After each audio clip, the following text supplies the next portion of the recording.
ഒന്നുമില്ലല്ലാ എൻ്റെ കയ്യിൽ ഇബാദത്ത്, എന്ത് ഞാൻ ചെയ്യും റബ്ബേ ചതിച്ചെന്നെ ഇബ്ലീസ്.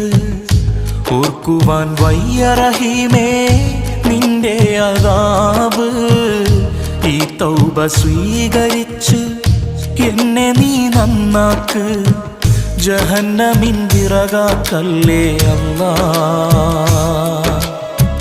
പാപിയെ കരകേറ്റിടണേ നാഥാ,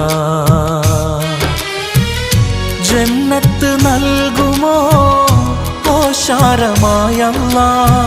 ചോദിക്കാൻ നീയല്ലാതെ ആരുമില്ല നാഥാ. ഒന്നുമില്ലല്ലാ എൻ്റെ കയ്യിൽ ഇബാദത്ത്, എന്ത് ഞാൻ ചെയ്യും റബ്ബേ ചതിച്ചെന്നെ ഇബ്ലീസ്.